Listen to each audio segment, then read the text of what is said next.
Bonjour et bienvenue à l'émission Pour votre information. Je suis très heureuse de vous retrouver cette semaine. Aujourd'hui à l'émission, on reçoit de l'organisme Entreprendre ici, Ibrahim Kabore, l'auteur Claude Lemay. Si vous avez été des grands amateurs de musique plus, notre idole de jeunesse, Paul Sarrazin, sera avec nous. De l'organisme Choc Violence conjugale attribué vraiment aux hommes, la directrice générale, Mme Magali Durocher. Ils sont en pleine levée de fonds pour le Guignolé, les épanouis. La directrice générale viendra nous en parler, Mme Kathleen Désir. En interprétation et en entrevue, elle vient nous présenter son album. Sally Folk sera avec nous. Et pour nous faire voyager et rêver sur l'île merveilleuse de Bali, Ugo Monticone viendra nous présenter sa ciné-conférence. Bonne émission!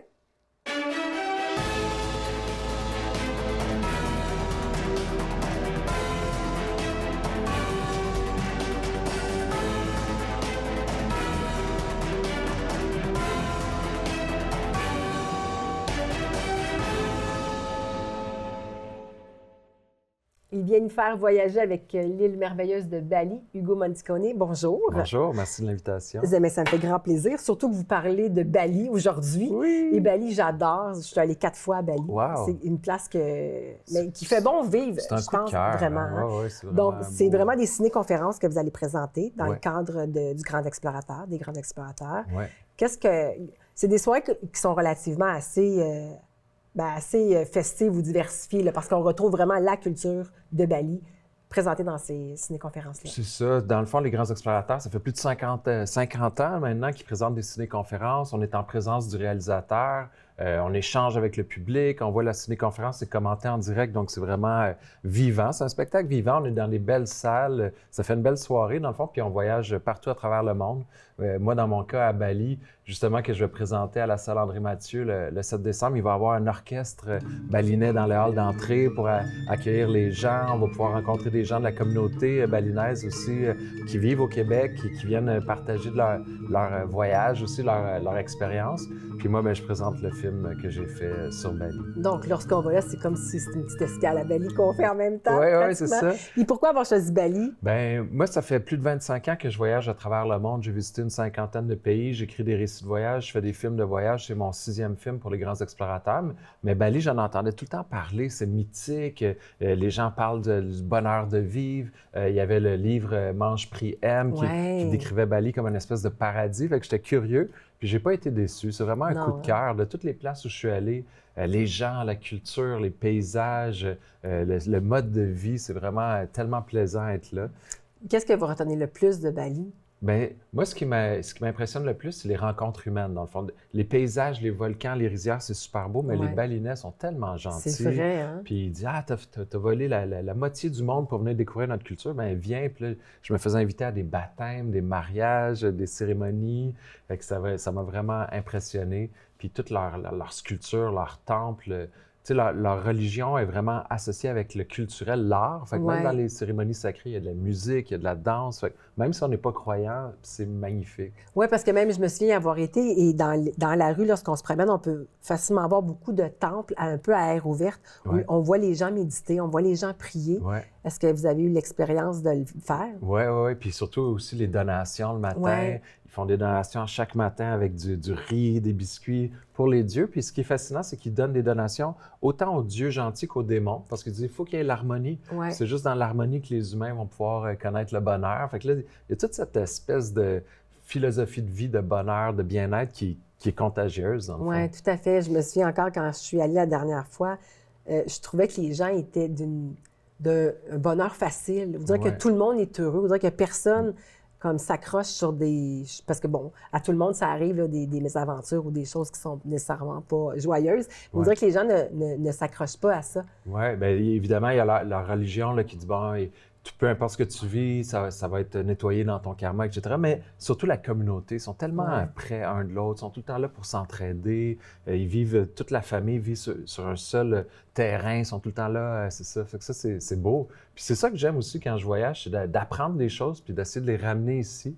que même si on est dans une société parmi les plus fortunées au monde, dans le fond, mais des fois, tu sais, nos liens sociaux, il y a beaucoup d'isolement, puis tout ça. Fait que des fois, on a des belles choses à apprendre à travers les voyages. Disons-le, à Bali, c'est pas des gens qui sont très riches nécessairement. Non. Là. Mais même s'ils sont pas riches, ils ont accès au bonheur. Hein. Fait que ça, c'est un mythe aussi qu'on a ici, qu'il faut être riche pour être avoir accès heureux. au bonheur, ouais. Puis quand vous tournez ces films-là, ça vous a pris combien de temps faire toute la séquence? Je suis allé 2 fois. Je suis allé une fois, 1 mois et demi, juste pour faire du repérage. Puis la deuxième fois, 1 mois et demi aussi. Mais là, vraiment, OK, il faut que j'aille là au lever du soleil, il faut que j'aille à telle cérémonie. Puis là, après ça, j'ai fait mon film pour présenter. Dans le fond, mon but, c'était de présenter les plus beaux attraits, mais aussi aller à la rencontre des gens. Je veux pas juste des paysages, je veux voir les gens, comment ils vivent. Puis c'est ça que je transmets à travers le film des grands explorateurs. Et qu'est-ce que vous...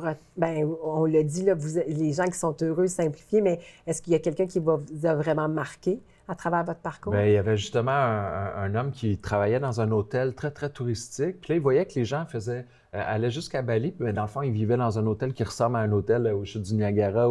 Lui, il a dit, non, moi, je veux amener les gens dans mon village. Je veux qu'ils participent à récolter du riz ou aller à la cérémonie ou préparer les repas. Puis pour vrai, les touristes, dans le fond, ils vont là. Puis c'est la plus belle expérience de leur voyage, c'est de vivre avec les gens, de vivre dans la communauté. Et j'imagine que c'est ça que vous avez fait. Oui, moi, c'est la façon que j'aime quand je voyage, d'aller, c'est ça, rencontrer la culture, mais m'immerger dans la culture, sortir des sentiers battus. Ouais.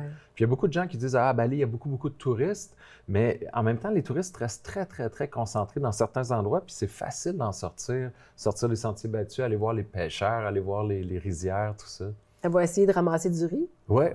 C'est comment? Ben, c'est pas facile parce que t'es dans la boue, tout ça. Mais ça prend une technique, puis j'en ai beaucoup mangé. Le riz fait partie de tous leurs repas. Alors là, vous vous promenez partout à travers le Québec. Mais comme c'est ça, vous avez dit tantôt, le 7 décembre à Laval, vous allez être là. Donc, on invite les gens de Laval, de la région, à aller voir justement les grands explorateurs. Mais sinon, vous serez partout, un peu partout. Oui. Victoriaville, Trois-Rivières, le Grand Théâtre de Québec. C'est une belle tournée, c'est le fun d'aller à la rencontre. Ça me fait voyager à travers le Québec, dans le fond. Oui, tout à fait. Et là, je ne veux pas qu'on passe sous silence aussi. Vous êtes en exposition à l'Assemblée nationale. C'est pas rien. Une exposition sur mes Québec, voyages. mais... Oui.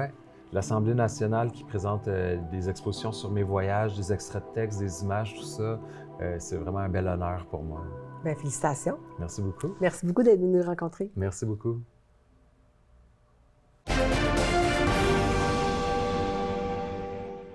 Il est directeur général de l'entreprise Entreprendre ici.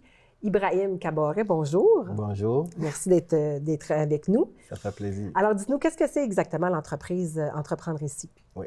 Entreprendre ici, c'est un organisme qui a été créé sous l'initiative du ministère de l'économie et de l'innovation. Donc, dans le but de pouvoir mettre en valeur l'apport de l'entrepreneuriat des immigrants, donc des populations qu'on appelle issues de la diversité ethnoculturelle. Donc, on parle d'immigrants première, deuxième génération qui ont de l'intérêt ou qui sont déjà en activité dans le domaine entrepreneurial. Donc, l'idée, la vision, c'est de pouvoir optimiser leur utilisation des ressources de l'écosystème. Donc, les amener davantage à utiliser vraiment tout ce qui existe comme ressources pour pouvoir renforcer leur activité et puis pouvoir avoir de l'impact dans l'économie québécoise. Donc, c'est depuis 2018 que ça a été créé. Et puis, il y a différentes stratégies, outils qui ont été développés justement pour favoriser la mobilisation et puis le déploiement de leurs compétences entrepreneuriales et leurs initiatives et les différentes innovations dans l'économie québécoise. Donc, c'est ça principalement la mission de l'organisme. Donc, si je comprends bien, c'est les gens qui ont de l'intérêt pour l'entrepreneuriat et vous les guidez et vous les référez à une multitude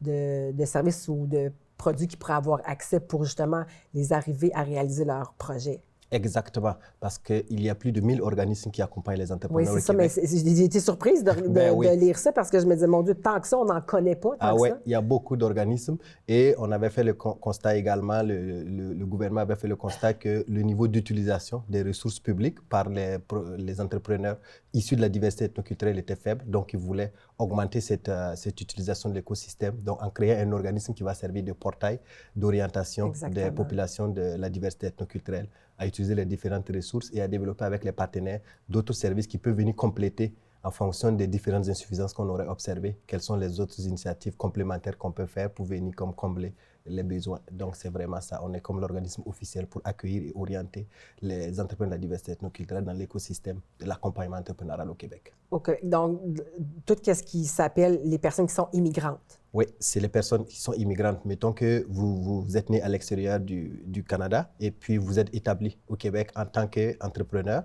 ou que vous êtes professionnel et que vous voulez démarrer une entreprise au Québec, c'est cette clientèle. On a également les personnes qui sont nées au Québec, mais des parents nés à l'extérieur du Canada. Okay. Donc, ça fait que c'est très large et c'est toutes les communautés culturelles confondues. Peu importe votre pays d'origine, il suffit que vous vous reconnaissez issu de la diversité ethnoculturelle et puis vous êtes admissible au service et c'est ouvert à tout type d'entreprise aussi. À tout type d'entreprise. Donc, il n'y a pas de catégorisation nécessairement. Non, il n'y a pas de catégorisation. L'idée, c'est vraiment de les mobiliser dans l'ensemble et puis on les redéploie. Maintenant, leur intérêt, en fonction de leur intérêt, on va pouvoir les orienter vers l'organisme qui dessert ce besoin-là. Peu importe le besoin. Peu importe le besoin, pas de clientèle d'âge, il faut juste être adulte et puis c'est tout. Et puis avoir l'idée d'entreprendre ou déjà être en affaires. Parce que donc ce service-là, mais il est déployé sur quand même plusieurs programmes. J'étais très heureuse de voir que vous avez une cohorte de femmes en entreprise oui. que vous faites. Oui, effectivement, ça s'appelle la littératie financière, c'est l'éducation financière qu'on fait. Comme j'ai dit, on a pour mandat, avec les partenaires, en collaboration avec les partenaires, de développer des programmes complémentaires. Donc, par exemple, on dessert de la clientèle dans les 17 régions du Québec et les conseillers, en analysant les besoins nommés par les femmes entrepreneurs, ont réalisé qu'elles avaient besoin beaucoup plus d'accompagnement spécialisé au niveau de la littératie financière. Donc, on a développé une collaboration avec la Banque Scotia qui finance ce programme, en collaboration avec l'École des entrepreneurs du Québec et on offre une formation particulière à 52 cohortes de femmes, donc des femmes en catégorie en démarrage 25 femmes et en croissance 25 femmes. Donc les personnes qui veulent plus comprendre un peu comment organiser les finances personnelles et les finances d'affaires ou les personnes qui veulent consolider leur financement et aller chercher peut-être d'autres types de financement pour augmenter, les permettre de croître. Donc c'est ce programme-là qui est vraiment déployé. Oui, c'est financé à la hauteur de 70 000 par année, si je me trompe pas? 70 000 par année. C'est un financement global de 210 000 $ que la banque a apporté. Donc, et grâce à ça, on a sur 3 ans, on va développer chaque année une cohorte deux cohortes plutôt de 25-25. Donc, ça fait 70 000 par année, effectivement. C'est pas rien quand même, hein? Non, c'est pas du tout rien.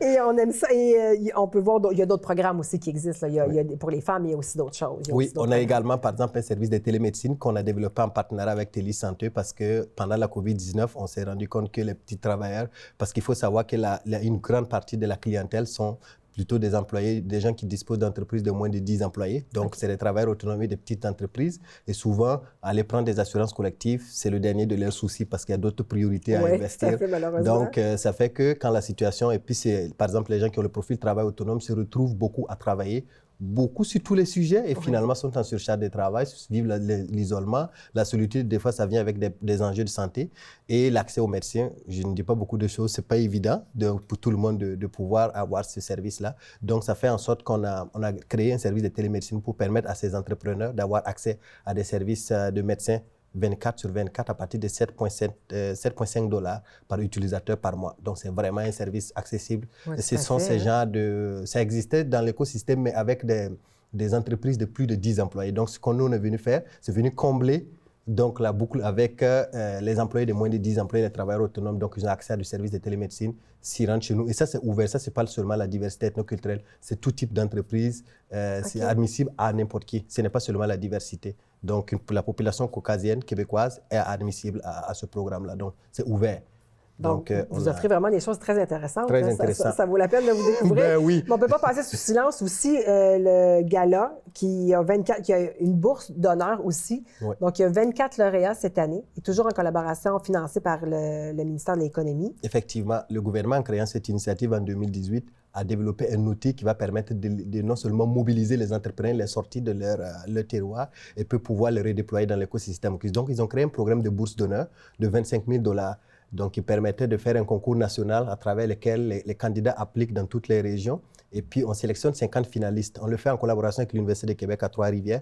On fait la présélection de 50 finalistes et on constitue un jury autonome qui est composé de personnes de différents profils d'experts qui sont issus des 17 régions. Et eux font l'évaluation, donc à travers une évaluation technique des documents d'affaires et une présentation orale. Ils vont ressortir 24 personnes qui vont bénéficier habituellement de 25 000 $ chacun. Cette année particulièrement, ça a été moins que ça parce qu'avec le nouveau cadre financier, donc on a eu une réduction au niveau des bourses d'honneur. Donc au lieu de 600 000, on reçoit 300 000 maintenant. Et sur ces 300 000, donc on allait mobiliser avec le secteur privé 120 000 $ qui est venu compléter. Donc ça fait 420 000 $, dont 300 000 du gouvernement et 120 000 du secteur privé. Et on a pu octroyer donc 12 bourses de 25 000 $ et puis 12 bourses de 10 000 $ aux entrepreneurs. Donc, 24 ont été célébrés à Laval, effectivement. Qui donne un gros coup de pouce là, à l'entrepreneur. Un vrai coup de pouce parce qu'on sent aussi la mobilisation. Cette année, on est autour de 900 candidats. L'année passée, on était à 605 candidats.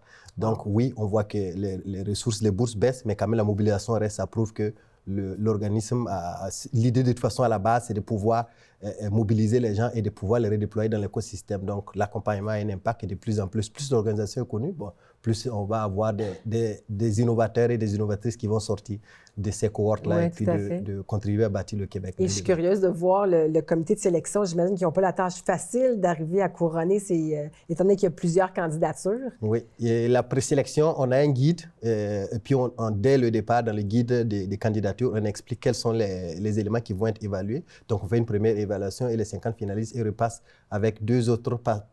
par 2 autres évaluations. Donc, une évaluation technique, on révise tous les documents d'affaires et après, on fait un classement. Et c'est en fonction simplement du classement du premier au 24e. Et puis, c'est comme ça qu'on attribue les bourses. Et puis, on fonctionne maintenant de la taille de l'entreprise, des besoins, parce qu'ils expliquent qu'est-ce qu'ils veulent faire avec les 25 000 et le potentiel d'impact aussi. Okay. Donc, certains, on voit que 10 000 va faire une différence dans leur entreprise, pendant que d'autres, c'est plus 25 000 qui va faire la plus grande différence. Donc, voilà un peu comment c'est sélectionné. Et puis, on a également les différentes régions, donc les représentations régionales qui sont considérées dans cette vision. Alors, votre organisme, je le rappelle, Entreprendre ici. M. Caboret, merci beaucoup. Ça me fait plaisir.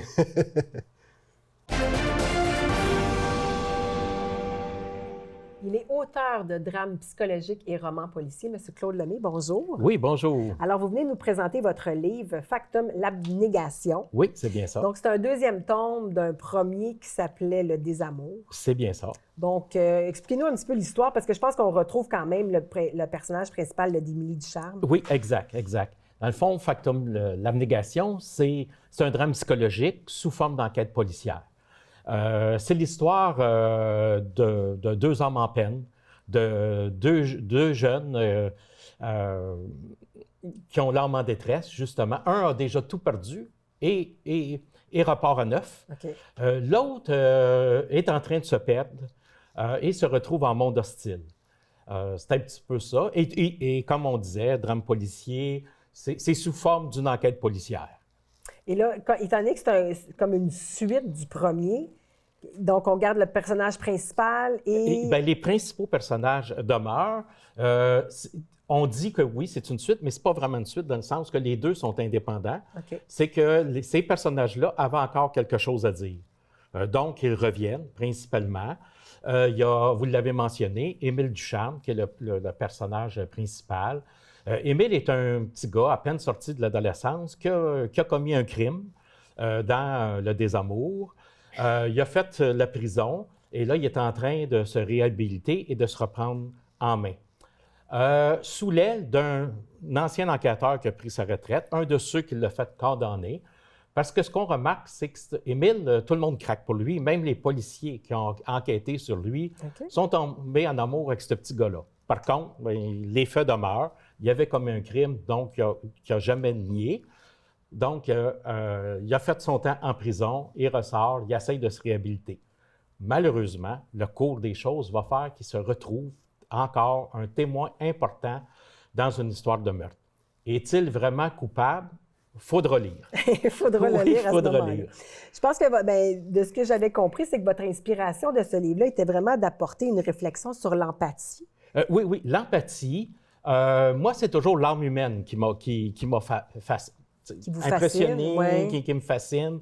Donc, puis aussi, c'est les circonstances. Parce que qu'est-ce qui fait, ou quelles sont les différences ou les non-différences entre un criminel et monsieur, madame, tout le monde? Le constat peut être assez troublant. Oui, hein? Parce que je pense que chacun, vous et moi, ou chacun de vos téléspectateurs, comment on réagirait face à l'imprévisible? On ne sait pas comment on réagirait. Et souvent, la ligne de cassure est bien mince. Ouais, c'est ça que j'ai voulu. Et j'ai pris, parce que, tu sais, on parle beaucoup de souffrance humaine. Dans les actualités, on parle des gens qui se retrouvent dans la rue, le manque de ressources, la pauvreté. Et j'ai voulu aborder ce sujet-là par le prisme d'un jeune autiste, qui est mon deuxième jeune personnage principal, celui qui se cherche, celui qui s'est perdu. est un jeune autiste. Fait qu'on voit à travers son cheminement un petit peu les manques de ressources. Parce que lui, qui est Théo, était placé en institution pour les jeunes autistes. Par contre, faute de fonds, coupure budgétaire, il a été expatrié de sa ville et placé dans un CHSLD plutôt conventionnel où les intervenants n'ont pas nécessairement la formation pour ses besoins spécifiques. De là, Théo Fugras. Ouais. Et Théo, ben, c'est aussi le fils de l'enquêteur à la retraite, Caïd Émile. Donc, tout ça, le destin de ces deux jeunes-là vont s'imbriguer et c'est la trame de ce drame psychologique. Donc, qu'est-ce que vous venez de nous expliquer? Est-ce que c'est vraiment inspiré de faits vécus que vous avez vus, soit dans votre vie ou alentour de vous? Pas vraiment, dans le sens j'ai beaucoup d'amis en travail social, Ouais. fait que ça l'a sûrement aidé lors de conversations. Mais je dis toujours, moi, je suis un éternel voyeur du quotidien. Dans le sens que si je prends le métro avec vous ou avec n'importe qui, l'autobus, les gens que je rencontre, pour moi, ils m'inspirent des choses. Je leur invente des vies.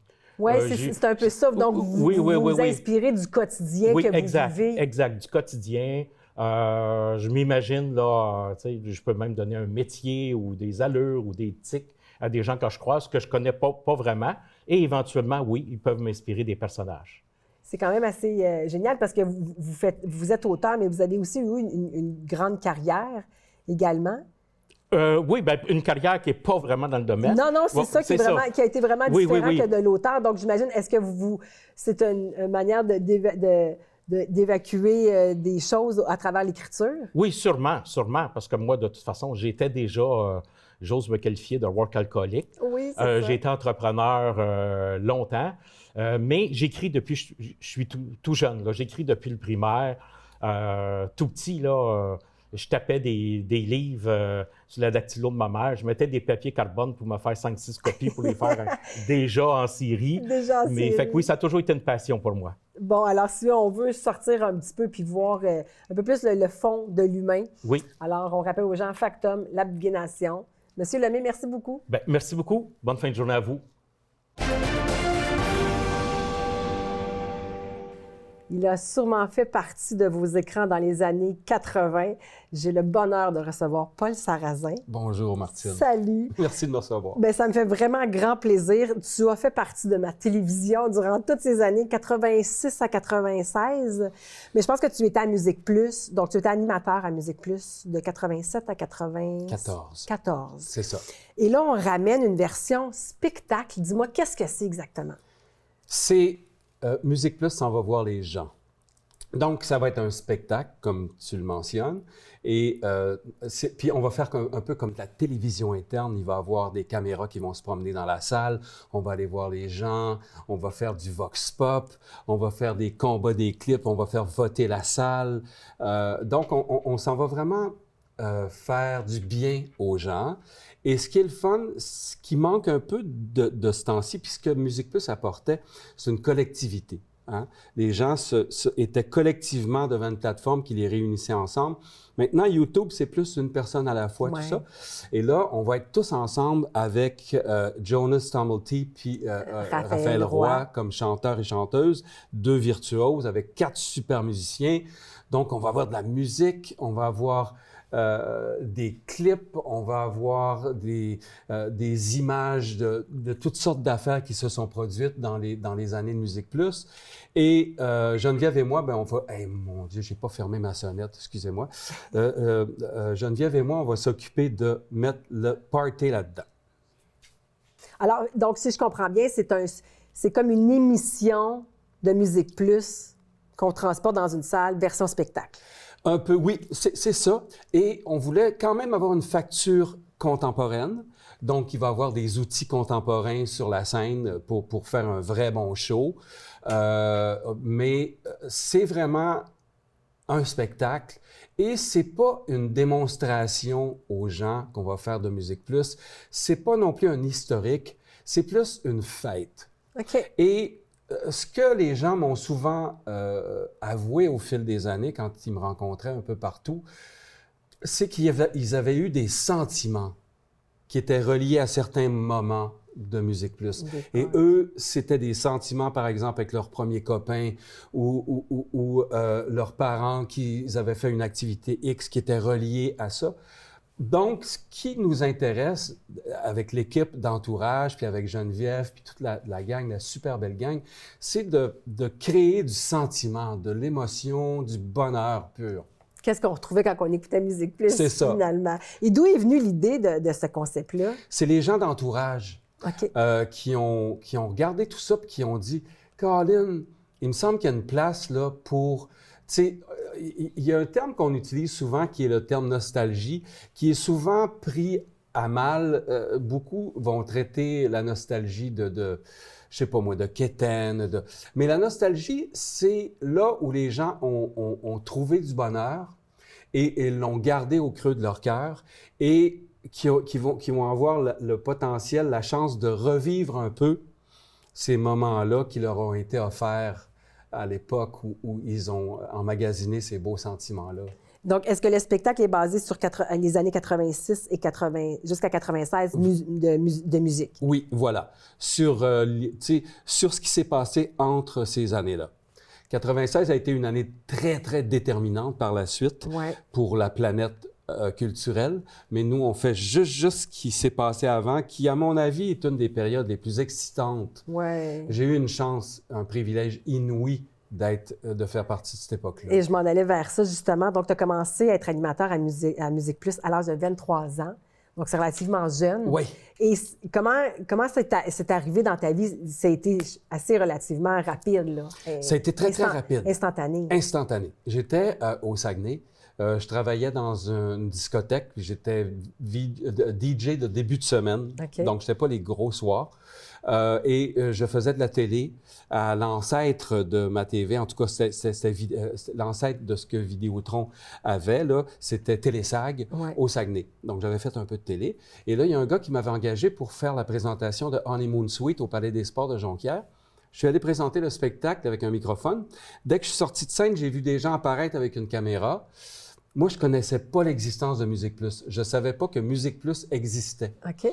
Je n'avais pas ça dans ma télévision, donc dans ma TV. Fait que, donc, ils disent, écoute, pourrais-tu nous faire une présentation d'une couple de vidéos ou d'artistes? Fait que j'avais présenté, je pense, David Bowie, puis il disait, dis à Musique Plus à la fin. Fait que je fais ça. Et puis, Pierre Parent, qui était directeur des promotions à l'époque, me prend mon numéro de téléphone. Puis il dit, OK, ben merci beaucoup, Paul, puis bye. Fait que moi, j'oublie ça. Je veux dire, tu sais, dans le monde des communications, on ne se raconte pas d'histoire. Bon. Donc, 2 semaines après, j'ai un téléphone. Bonjour, Pierre Marchand, directeur général de Musique Plus. On aimerait te rencontrer en audition. Est-ce que tu accepterais de venir nous voir à Montréal? Et là, je dis, ben oui. On dit pas non à ça. Oui. Et c'est mon papa qui est venu avec moi. Je me rappelle, on était allé cet après-midi-là chez Eaton acheter une paire de jeans puis un chandail, puis bon. Et là, j'arrive à Musique Plus à l'époque était sur Saint-Laurent où s'est situé le restaurant Buonanotte un bon bout de temps. Et là, on est arrivé un peu à l'avance, donc on s'est en allé dans un petit resto de falafel juste en face. Et là, j'arrive, puis j'aime beaucoup l'accent des gens d'Afrique du Nord, qui parlent comme ça un peu, là. Ouais. Et donc, j'adore cet accent-là. Et donc, il y avait un monsieur qui était là, qui était le propriétaire, puis qui faisait les repas. Il dit, mais vous faites de la télévision, vous êtes à Musique Plus. J'ai dit, non. Mais oui, mais pourquoi? Non, je m'en viens faire une audition pour Musique Plus, justement. Ah, vous allez la voir, je vous vois à la télé, vous. Et les frissons m'en passent parce que c'était prémonitoire. Donc, je suis rentré à Musique Plus. Et pour faire une petite parenthèse, quand j'avais 7 ans, mon père est allé étudier aux États-Unis, donc j'ai appris l'anglais. Okay. Je suis allé à l'école 2 ans aux États-Unis. Donc, venir du Saguenay parler l'anglais, c'est à peu près comme trouver un morceau de bois sur le dos d'une tortue au milieu de l'océan. Donc, plus maintenant, mais à l'époque. Et donc, il m'a parlé, il m'a demandé ce que je pensais de la musique québécoise. Et lui, il avait la même vision que moi j'avais eue, c'est-à-dire qu'il y avait eu un gros boom de la musique québécoise dans les années 70. Ouais. Et là, il y avait vraiment la mort de la musique québécoise entre sais, au début, la fin des années 70, début 80, j'ai dit, moi, je pense que là, c'est la renaissance de la musique québécoise. Et là, ça a fait en sorte... Ça a sonné quelque chose. Ensuite, il m'a parlé en anglais, on a échangé en anglais, il a vu que j'avais un bon anglais. Et puis, ensuite, ben, c'est une histoire de... Ça a parti. Ça a parti. Et donc, je suis revenu le 14 janvier 1987. J'ai commencé à faire de la télévision le lundi, mardi, mercredi à Toronto, parce qu'on était envoyé à Toronto dans les studios de Much Music. Et là, quand je suis revenu, le vendredi, je suis rentré dans un dépanneur, puis il y a quelqu'un qui m'a accroché, il m'a dit « Paul, Musique Plus, c'est tellement fantastique! » Donc, 2 jours après, c'était parti. Puis on vit ça comment, du jour au lendemain, devenir... Moi, je me souviens, là, quand je finissais l'école, j'ouvrais ma musique et Paul Sarrazin était l'idole de tout le monde. Tu sais, moi, j'ai jamais... comment dirais-je? J'ai fait l'exercice d'essayer de départager tout ça assez tôt pour garder un esprit plutôt serein là-dedans. Et ce que j'ai compris, c'est que plusieurs personnes auraient pu faire mon travail. Plusieurs personnes auraient pu être à la place que j'ai occupée. Par un fait du hasard ou des circonstances de la vie, c'est moi qui est arrivé là. Et donc, j'ai toujours été conscient du fait qu'une plateforme aussi forte rend quelqu'un différent aux yeux de beaucoup de monde. Mais quoi qu'il en soit, comme Bruce Dickinson de Iron Maiden m'avait dit un jour, la différence entre être célèbre et pas célèbre, c'est la façon dont on vous voit embarquer dans une limousine. À savoir qu'il n'y a pas vraiment de différence. Il y a une différence au sens où les gens nous arrêtent dans la rue, les gens vont nous féliciter, vont prendre des photos avec nous, des autographes, tout ça. Mais dans le fond, on n'est qu'un simple être humain. Et c'est ça la vérité. Donc, je suis devenu mélangé à un moment donné au sens où il y a beaucoup de gens qui t'approchent, tu ne sais plus trop faire le discernement entre qu'est-ce qui est quoi. Mais moi, je l'ai vraiment vécu comme un immense privilège. Ouais. Et la personne la plus marquante que tu as rencontrée, c'est qui? Mon Dieu, il y en a plusieurs. Il y en a eu beaucoup, là, parce que ça a quand même été 7 ans d'animation en musique. Brian May, le guitariste de Queen. OK. Qui venait d'être nommé à l'époque, et je me pensais un des 10 guitaristes les plus influents de l'histoire du rock, de par son design architectural de la musique sur la guitare. Il était 2 heures de l'après-midi, j'avais été invité à aller l'interviewer avec son groupe. Et là, je rentre dans le Métropolis, puis il fait noir, tu sais. Puis là, j'entends « Paul! » Puis là, je me rends au bout de la salle, puis c'est Brian May. Puis là, il se met à me parler de moi, tu sais. Puis c'est donc bien intéressant ce que tu fais. Parle-moi de ton travail. Puis puis t'as rencontré Kiss. C'est fou. Puis bon, et ainsi de suite. Ouais. Puis à un moment donné, j'ai dit, est-ce qu'on peut, Brian, parler de toi? Ça serait le fun. Il dit, oh oui, mais...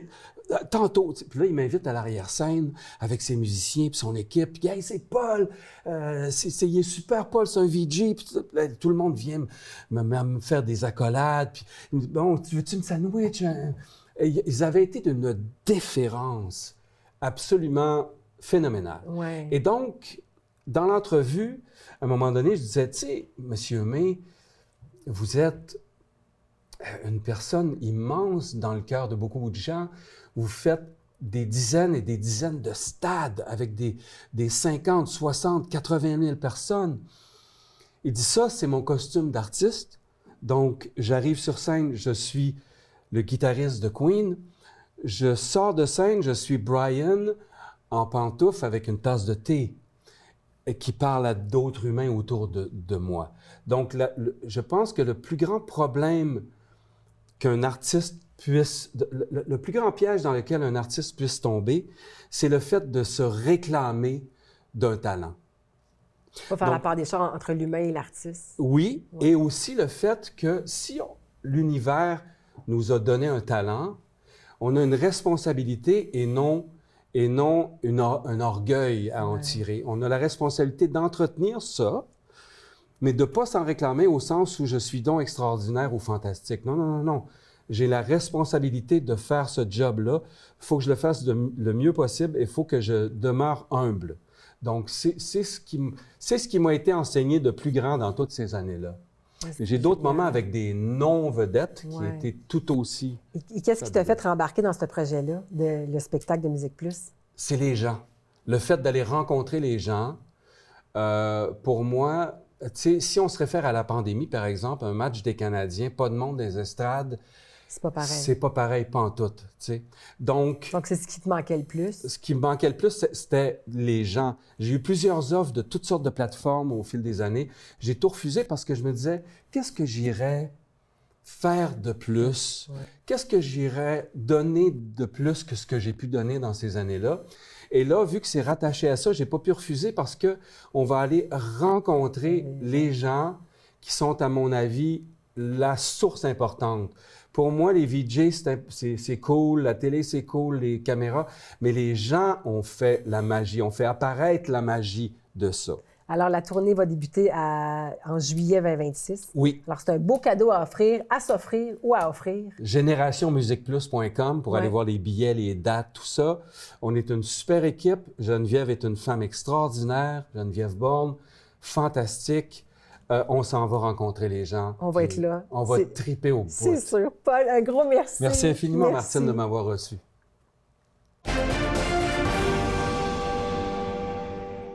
Ma prochaine invitée, elle est coordonnatrice des services de l'organisme CHOC, qui veut dire Carrefour d'hommes en changement. Magali Durocher, bonjour. Bonjour. Alors, on parle de l'organisme CHOC. Qu'est-ce que c'est exactement? Bien, premièrement, l'organisme, c'est un organisme qui vient en aide aux hommes seulement, déjà en partant. Prioritairement, on vient en aide aux hommes qui sont auteurs de violences conjugales, principal service. principal. Puis on a un autre service aussi en prévention du suicide, toujours chez les hommes. OK. Donc, lorsque les hommes, principalement, font affaire avec vos services, c'est qu'ils doivent reconnaître leur violence, principalement, là, qui est reconnue d'un acte de violence qu'ils ont posé. Oui, bien, dans un premier temps, normalement, ils vont se présenter parce qu'ils vont avoir toutes sortes de motivations externes à venir consulter chez CHOC. Ils ne se présenteront pas nécessairement en disant « j'ai été violent », mais plutôt « j'ai une ordonnance de la Cour, j'ai une ordonnance en lien avec la DPJ, par exemple, qui fait qu'on peut dénoter là, certains indicateurs liés à ça. » Puis, après ça, on les fait venir chez nous. Puis, effectivement, rendus chez nous, bien souvent, vont rentrer dans le processus et reconnaître. Et reconnaître Ouais, à ce moment-là. reconnaître, Mais c'est ouais. souvent les gens, parce qu'il y a plusieurs types de violences conjugales. Tout à Il y en fait. a 5 types de violences conjugales, si je ne me trompe pas. Et la violence conjugale peut aller sur toutes ses formes. La plus connue est un peu la violence physique parce qu'on la voit. Mais il y en a 4 autres aussi qui peuvent être très dommageables, mais malheureusement qu'on ne la voit pas au même titre qu'un bleu Non. dans le visage. Tout à fait. Ce qui va arriver souvent, les hommes vont se présenter à l'organisme parce qu'ils vont avoir fait, comme on peut le dire, l'inexcusable. Donc, vont s'être rendus justement peut-être un geste de violence physique. Nous, chez CHOC, on sait qu'en arrière de ça, il y a plus que juste le geste physique. Ouais. Donc, effectivement, c'est là où on va ressortir de la violence qu'on peut appeler verbale, psychologique, sur les objets. La il y a violence tout- économique, oui, financière. il y a tout ça qui rentre en également. ligne de compte, effectivement. Voilà. Et le processus au niveau, lorsque les hommes arrivent dans votre organisme, le processus d'accompagnement est échelonné sur plusieurs semaines. Ah oui, Ouais. définitivement. C'est un processus, si je vous disais, là, il y a un processus idéal là, dans lequel l'homme va nous appeler dans un premier temps pour ensuite venir nous rencontrer en rencontre d'accueil-évaluation, pour ensuite se rendre dans un groupe préparatoire, pour ensuite s'en aller dans un groupe où il va y avoir, qu'on appelle un groupe de responsabilisation. Fait que c'est une démarche qui peut aller là, Sur environ plusieurs- 5 mois, là, 5 à plusieurs 6 mois. mois, effectivement. Puis ça, c'est quand on est dans la démarche idéale. Parce que qui se fait en ligne droite, là, où tout va bien. Où les gens sont réceptifs aussi. Oui, là. oui, Parce c'est que ça. j'imagine que votre processus, ça amène quand même beaucoup d'émotions, Oui. beaucoup de traumas peut-être qui Oui. remontent suite à ça. Mais lorsque l'homme se présente à votre organisme, ça doit être de manière volontaire. C'est de manière volontaire, effectivement. Ils sont poussés. C'est ça que je dis. Ils vont toujours Ouais. être poussés. C'est L'homme ne se intéressant. présentera pas de lui-même. Parce que pour lui, il n'est pas violent, nécessairement. sait pas c'est quoi. Il n'a pas quoi. conscience nécessairement. Donc, c'est notre travail à ça, à nous, Choc, d'aller jusque-là, d'amener l'homme à conscientiser, à le sensibiliser et le conscientiser sur sa problématique pour justement pouvoir arriver à travailler dessus puis changer les comportements. Oui, parce que justement, on en a eu plusieurs. Malheureusement, des féminicides, il y a encore beaucoup trop. Oui. Et je suis contente de vous recevoir aujourd'hui parce que de savoir que vous existez, bien, je pense que la population se doit de savoir que vous existez. Oui. Et là, vous êtes en campagne de sensibilisation, une publicité qui passe à la télévision, qui est, selon moi, vraiment très percutante, parce que c'est la responsabilité de l'homme de reconnaître, mais il y a aussi une responsabilité de l'environnement de cet homme-là. Tout à fait.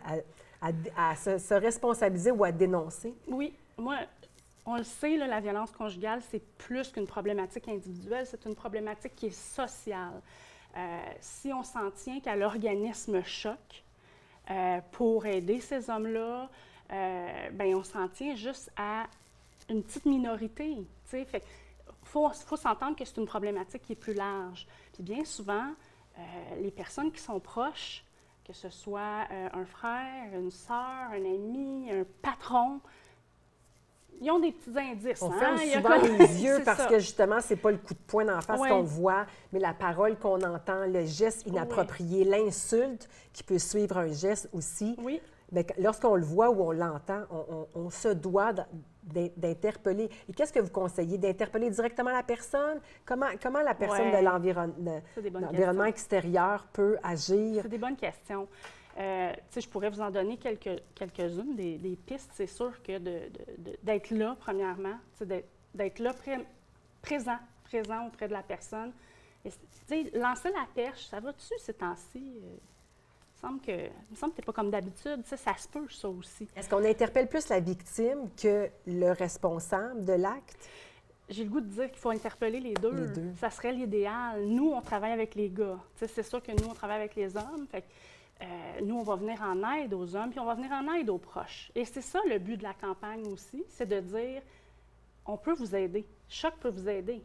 Si vous avez des questions, si vous n'êtes pas sûr, on est-tu dans quelque chose de pas sain, puis c'est-tu de la violence conjugale, ça n'est-tu pas? Vous êtes, monsieur et madame, tout le monde n'est pas expert en violence conjugale, ça se peut pas. Hein? Non, c'est ça. Mais puis c'est correct, hein? Chacun c'est bien correct. Puis nous, on est là pour ça, justement. C'est appeler chez Choc, posez vos questions. Nous, on va être là, on va être très contents de pouvoir vous aider. Puis on a même des guides spéciaux qui expliquent un peu tout ça, qu'on peut donner. Et voilà. Puis, alors, restez vraiment à l'affût, restez sensible de tout ce qu'on peut entendre, de tout ce qu'on peut voir dans notre entourage. Quand ça nous sonne une cloche, normalement, l'instinct, elle ne se trompe pas. Tout à fait. Donc, oui, on vous appelle pour avoir des conseils? Oui, on appelle Choc. Les hommes qui se reconnaissent en violence conjugale ou qui sentent qu'ils ont des traits un peu peut-être différents de ce qui se posait d'être. Oui. On communique avec vous. Magali, merci beaucoup d'être venue. Merci à vous, Martine. Au début, je voulais pas le voir. Avec moi, il était drôle. Toujours prêt à rendre service. Mais il était tellement agressif avec sa blonde. Mais quand j'ai vu les bleus de ma belle-sœur, tout a changé. C'est mon frère. Mon ami. Mon fils. Mais je pouvais pas passer sa violence sous silence. Si ton proche agit violemment vers sa partenaire, Choc peut t'aider. Sa violence, ça te regarde.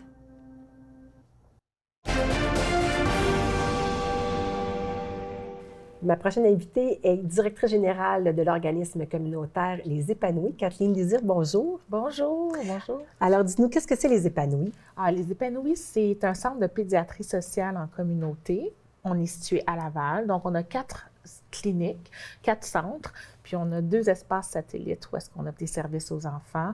La pédiatrie sociale, c'est de la médecine de proximité. On offre des soins de santé gratuits aux enfants, puis on offre des services aussi psychosociaux, donc travailleurs sociaux, psychoéducation, éducateurs spécialisés. Puis fait que c'est une panoplie de services pour les enfants en grande situation de vulnérabilité qu'on leur offre tout au long de leur parcours de vie. Puis c'est gratuit. Et c'est gratuit. Oui, c'est gratuit. Et donc, et vous avez 4 centres qui offrent des spécialités chacun? Non, on offre, en fait, comme c'est une médecine de proximité, c'est un service de proximité, nous, on est installés dans les lieux où les enfants vivre. Dans les communautés. Oui, exactement, dans les communautés. Donc, on a notre siège social est à Place Saint-Martin. On a un centre aussi à Chemédé, dans le coin de Val-Martin. On a un centre à l'école La Croisée, qui est tout nouveau. Puis, on en a un autre à Pont-Viau, donc dans le centre des Sœurs missionnaires, Puis, on a aussi des points satellites. Donc, on est vraiment là où les familles vivent et les besoins émergent. Là. Ouais. Et là, vous êtes en pleine période de guignolée pour ramasser des fonds. Oui. Donc, depuis le 20 novembre, et ça va se poursuivre jusqu'au 23 janvier. Exactement. Vous avez un objectif de 180 000 à atteindre. Un objectif ambitieux. C'est le plus gros objectif qu'on s'est donné parce qu'on soutient quand même 500 enfants sur le territoire lavallois. Puis malgré le fait qu'on est en expansion, on a tout le temps une liste d'attente qui ne fait que grandir. Là, je vous parle aujourd'hui, on a à peu près 75 enfants sur notre liste d'attente. Fait qu'imaginez 500 enfants desservis, 75 qui sont en attente. Puis on sait que les situations sont juste de plus en plus difficiles. Donc, on a vraiment besoin de tous nos efforts de la communauté. On a des super beaux partenaires qui nous soutiennent. Mais notre but, c'est vraiment que d'ici au 23 janvier, chaque personne qui peut être touchée par la cause des épanouis puisse pouvoir poser un geste pour nous soutenir puis aider directement ces enfants-là à avoir des soins de santé gratuitement. Et c'est pour ça que l'objectif est tellement plus élevé pour justement pouvoir pallier à la liste d'attente. Exactement. Pour pouvoir donner des soins. Diminuer nos listes d'attente puis de faire en sorte qu'on puisse offrir ces soins-là aux enfants. Donc, au-delà de la médecine, je vous donne un exemple. Un enfant pourrait avoir besoin, pour une période de sa vie, d'un soutien psychologique. Il pourrait avoir besoin d'un soutien pour sa gestion des émotions. On sait que l'anxiété est quand même assez très présente chez nos jeunes. Donc, on a besoin de toutes sortes d'outils. Nos éducateurs spécialisés sont hyper précieux. Puis, ils peuvent aller soit à la maison, soit recevoir au centre ou encore mettre en place des activités de groupe pour pouvoir faire en sorte que ça puisse être utile aussi aux autres enfants. Donc, toutes ces petites actions-là font en sorte que nos jeunes ont des petits coups de pouce puis ont un peu plus d'espoir en l'avenir. Et là, vous avez un beau tirage que vous allez faire, justement? Oui, il y a plusieurs façons de nous soutenir, justement, pour, comme vous le dites, on a 180 000, fait qu'il y a plusieurs façons de nous soutenir. Il y a un tirage de vin de prestige pour ceux qui sont amateurs de vin. On a plus de 12 000 $ de prix à gagner. Donc, chaque billet est au coût d'à peu près 100 $, dépendamment. Plus vous en achetez, puis moins il vous coûte. Puis notre grand prix, c'est des billets, une paire de billets d'Air Canada. Sinon, il y a des celliers, il y a des super beaux coffres de vin. Bref, tout amateur va vraiment pouvoir se régaler. Sinon, on peut nous soutenir aussi en allant chez Veille sur Toi. Oui, c'est ça que je voulais. Tellement un beau cadeau. Oui, vraiment, vraiment. Veille sur Toi, c'est un beau partenaire. Ils sont sur Saint-Martin, à Laval. Donc, on peut nous soutenir la cause en achetant soit un peluche ou encore une veilleuse. Puis chaque achat donne directement 10 $ à la cause des enfants des épanouis. Ou sinon, on peut texter. On texte tout simplement un don à 30 333. Puis c'est une façon de pouvoir nous soutenir aussi. Alors, on encourage les gens à donner. Soyez très généreux pour pouvoir vous aider. Madame Désir, merci beaucoup. Merci.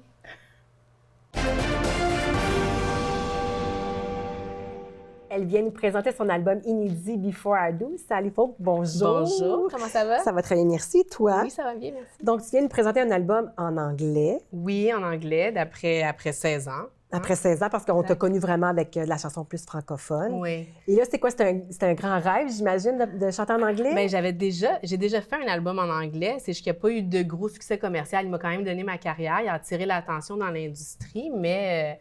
Before I Do, ça faisait longtemps que je voulais Ça faisait longtemps que je me disais que je voulais avoir un autre album anglophone.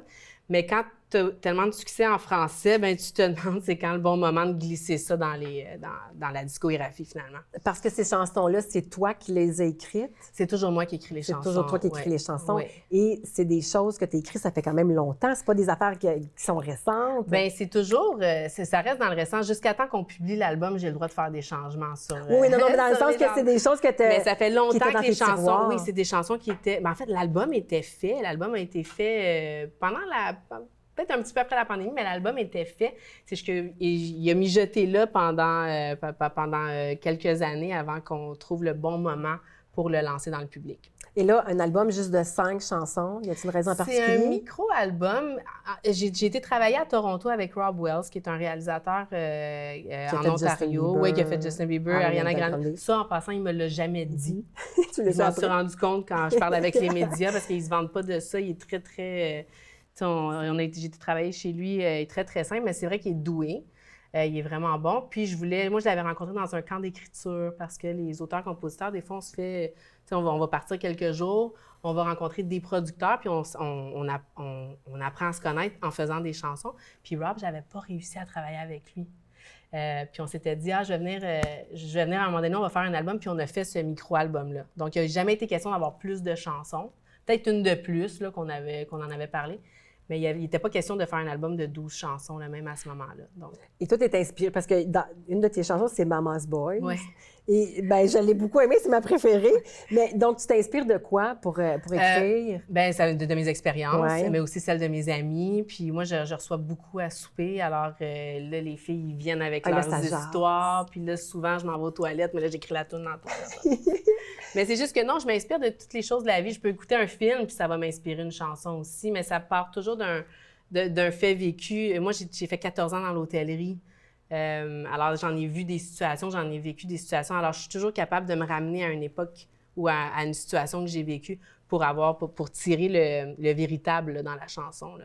Puis, tu dis, je te cite, c'est un voyage intime qui rappelle qu'il n'est jamais trop tard pour embrasser l'imperfection. Oui, parce que... ça m'interpellait beaucoup, cette phrase-là. Oui, bien, on n'est pas parfait. L'humain est très imparfait. On se prétend parfait, on essaie d'être parfait. Ben, en fait, ça allait avec le fait qu'on me demandait pourquoi est-ce que ça s'appelle Before I Do, puis j'ai commencé à écrire cet album-là après que mon conjoint m'ait fiancée. Puis ça m'a créé un stress. Pourquoi? Je suis toujours pas remise de non, ça? Je suis toujours pas mariée. Parce qu'il y a eu la pandémie et tout. Mais il m'avait demandé ma main, puis je me suis dit, coudonc, toutes ces choses-là qu'il faudrait que je te dise, puis que j'admette avant qu'on se dise pour toujours. Ouais. C'est de là que l'inspiration des chansons est venue, la thématique. En fait, c'est pour ça que l'album s'appelle Before I Do, puis c'est comme une petite confession. Là. Parce que l'imperfection fait partie de nous. C'est ça, il n'est jamais trop tard. Il n'est jamais trop tard pour avouer toutes nos imperfections. Génial. L'album, si on l'écoute, on voit que c'est imparfait. Et là, j'imagine, est-ce que pour toi, le fait de chanter en anglais t'inspire à faire une carrière peut-être un peu plus internationale, développer un peu plus ailleurs? C'est sûr. Ça fait 10 ans que je suis au Québec, puis j'adore le Québec, puis je veux dire, j'ai un public très, très fidèle. C'est juste que ça a toujours été dans ma mire de traverser en Europe, tout à l'heure, peut-être aux États-Unis. Puis c'est pas que le français n'est pas un bon véhicule, c'est juste que je trouve que l'anglais, ça ouvre des nouvelles portes. Ça ouvre des nouvelles portes, mais après ça, rien n'empêche de faire les deux. Je ne veux pas mettre la carrière francophone de côté avec ça, mais c'est sûr que je le vois maintenant, même après juste 2 mois de lancement, je vois que ça a ouvert déjà des portes. Ouais. Bon, on va te souhaiter plein de choses en 2026, mais on ne peut pas passer sous silence aussi. Tu fais des ateliers d'écriture et de musique dans les écoles pour les jeunes. Ouais. Je trouve que tellement c'est un peu essentiel d'éduquer nos jeunes sur les fondements de notre culture et d'écriture. Explique-nous, c'est quoi un peu ces ateliers-là? Bien, ça a commencé que pendant la pandémie, j'avais été jouer des chansons avec des enfants de maternelle. Je m'étais rendu compte qu'ils ne connaissaient pas justement Le Petit Bonheur de Félix Leclerc ou Le Phoque en Alaska de Beau Dommage. Puis... Qui est relativement assez dans nos... Parce que je ne vais pas aller leur chanter des chansons de Sally Folk. Ça n'a pas rapport. C'est pas de leur âge. Alors, j'ai été chanter, puis c'est là que je me suis rendu compte que les enfants, ils n'avaient pas eu la même exposition que moi, au même âge. Puis après ça, je l'ai fait en 5e année, secondaire 1, secondaire 5, pour me rendre compte qu'ils consomment leur culture juste à d'autres endroits. Là. On ne vient pas de la même époque. Alors, les ateliers ont commencé comme ça. Alors maintenant, je passe mes années dans les écoles, je rencontre à peu près 3 groupes par jour, puis non seulement je les initie à la culture québécoise que moi je connais, parce qu'eux autres aussi m'apprennent de leur côté des choses, mais on écrit aussi une chanson ensemble. Donc, c'est pas juste un atelier d'un jour, c'est vraiment échelonné. Oui. Où je t'ai entendu aussi que tu allais même les accompagner des fois dans un concert à la fin Oui. de l'année. Oui, je prends une école, des fois 2, où est-ce que là, je vais les amener de la page blanche jusqu'à la mise en scène, puis à la fin, on présente un spectacle devant les parents. Mais ça, c'est des projets interdisciplinaires, c'est sur 4 mois. OK. Mais sinon, je visite juste cette année, je visite comme à peu près 25 écoles où Tu est-ce les- que je vais... Tu les aides à écrire des chansons aussi. Bien, on écrit une chanson, puis si j'ai la chance de revenir une deuxième fois, là, on l'enregistre. Là, ça, c'est très, très stressant, mais après ça, on a toujours beaucoup de plaisir. Puis ils gardent une espèce d'archive, une espèce de souvenir. Oui, tout à fait. Oui. Oui, parce que j'imagine que le fait de bâtir ça avec eux, ben c'est très marquant pour un enfant là, d'écrire une chanson puis de. Bien, après ça, on la met sur s'inspirer. YouTube. Je la publie pas, je la commercialise pas, mais ensuite, c'est comme s'ils ont vu tout le processus, puis je leur explique aussi c'est quoi mon métier. Alors, je sais pas, c'est comme si ça sème des possibilités. Moi, j'aurais aimé ça qu'on le fasse j'aurais aimé ça qu'on le fasse Ouais. quand j'avais cet âge-là.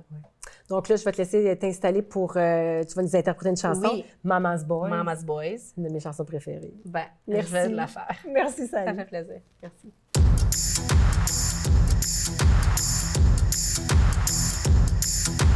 Though I ain't foolish, I am standing on the right side of the bed.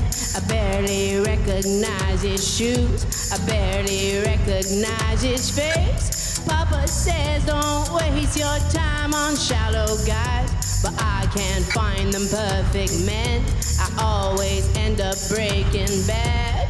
Boys, keep me coming back for more. Bad boys have no manners, aren't so bright, but I ain't looking for the lights.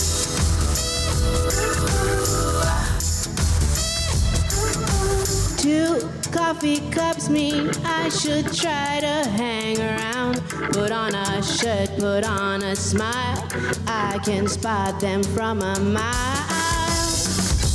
Papa says he'll only take me for a ride, but there's no place I'd rather go. Don't know who knows best, but I know bad boys keep me coming back for more. Bad boys ain't looking for no wives, at least they'll get me through the night.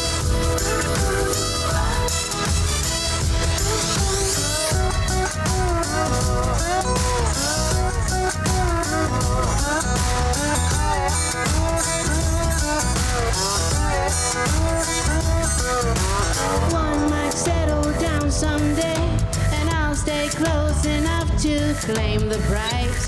'Cause he'll realize I'm for keeps. He will finally walk the line. Papa, please don't preach. You did the same, and you turned out okay. Isn't that what mamas say? Aren't they all just mama's boys? Keep me coming back for more. Bad boys have no morals, no insight. Bet I can bring one up just right. Keep me coming back for more. Bad boys have no morals, no insight. Bet I can bring one up just right.